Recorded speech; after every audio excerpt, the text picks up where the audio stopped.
You can find it on the Trello board, under the Huddle board, either under the Grade Us links, or if you go to Winter Park, it'll be there as well. And this is the form that you guys are going to be using. So when a patient comes in, after they have their treatment, you want to make sure that they had a good experience. So if they seem like they are not having a good experience and you're like, you know what, I probably don't want to ask them for a review, you don't want to waste your time, because we don't want to have the chance of even getting a bad review. But what you can do is, if they're having a good experience, that's your chance to ask them if they have a good review. So what we're hoping is that Lindsay can add that to the routing form for the patient to fill out whether they want to leave a review or not. So then you can give that to the front desk, and then they can know to fill out their information after they leave. If not, if it doesn't happen, you can always ask them whether it's you that asks or it's you that asks, just as long as you guys are on the same page and it can be sent to them. So the form is really, really simple. You can ask them if they want it sent to their email or text. The good thing about it is if you click email, the email address pops up. If you hit text, the text pops up. You can do one, the other, or both. It'll pop up as you click it, and then you just have to physically fill in the information. So there are two ways to do it. You can do it after the patient gives you permission to send them the review, and as they're leaving, the text will come 30 minutes or the email will come 30 minutes after they leave. So it's not going to come to their phone right away. So if they're like, yeah, send me a text, and you're like, okay, I'm sending it right now, and they're like, okay, I didn't receive it, just let them know it'll take about 30 minutes for it to come. Same with the email. And then if you are knowing that it's going to be a pretty busy day and you don't want to do it after each patient leaves, there's always the option to fill it out in like an Excel spreadsheet. So you would make sure that each column has its own title. So it would be name, first name, last name, phone number, email, and then you just fill in each patient's information. If you save it, you can upload it that way, but I just feel like that might be a little bit more time consuming for you guys. It's almost like double the work. But if that's how you want to do it, you're welcome to do it that way, but you can always do it one by one after a patient leaves. So the good thing about this is it is all typed out right here. Hi, James. Oh. It is all typed out right here. So we kind of put together a little script for you guys.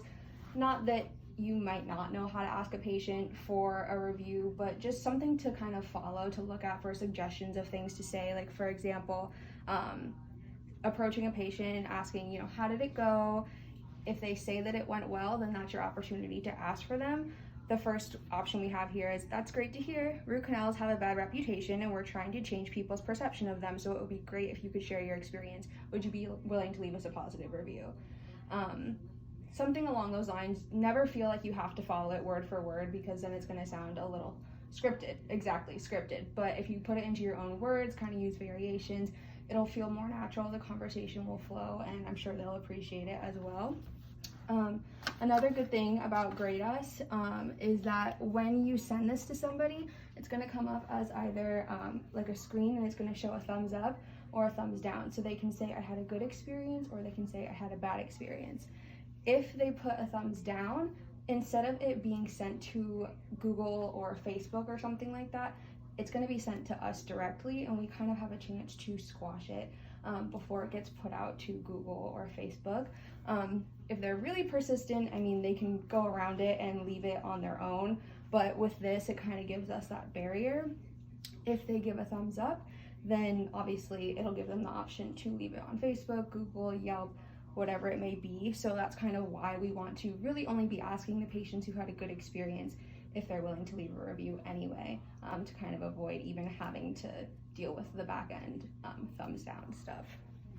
So yeah, I know eventually we would love for you guys to kind of try to get your names out there, so we're able to search within the reviews for patients who are name dropping. So we would love to get you guys like cards or stickers, or even if you want to write it down on the patient's paperwork when they're leaving, your name, give them the opportunity to give you a shout out. It's good for you, it's good for us. Maybe then if they come back, they're like, hey, I really loved this person, like I would love if I could see them again. Or sometimes when you make a patient really happy, they'll bring you something. I don't know, I mean, anything you can do to connect with that patient is going to make the experience better for everyone. So yeah, that's pretty much it. It's pretty simple. Okay. Any questions? When are we gonna start this? I would say as soon as possible, right? So even if you guys want to practice a little bit today, not even practice today, but just get started today, and that way, if you have any questions once you get started, we can kind of get them answered. You guys are going to be the first to start it, so yeah. All right. So we're not gonna do anything on the iPad, right? So we can do it on the iPad. So with that, we're not going to do where the patients are filling it out themselves. No, like same thing, like. Yeah. So or are we gonna be able to do it in the app? If you guys have internet in there, we Yeah. can. Yeah. So we can put it on every computer and on the iPads as well. On the iPads, we can bookmark it on the Safari, but then also you can bookmark it to the home screen, and then it looks like an app. And then you just click it and it opens the web page. So we'll put it on everything, so that way if you're already using the iPad and you want to just fill out their information that way, that's fine. But what we don't want to do is give it to them to fill out their own information, just because then it seems like they're doing double the work, right? So they're filling out their own information, and then they have to go, once they receive the text or email, to fill out a review. It's just kind of nicer if we can fill it out, and you should already have their information anyway because it's in their file. So unless they tell you, oh, can you send it to this email, can you send it to this text, you should probably already have their information. All right. Perfect. Good. Thank you. Mm-hmm.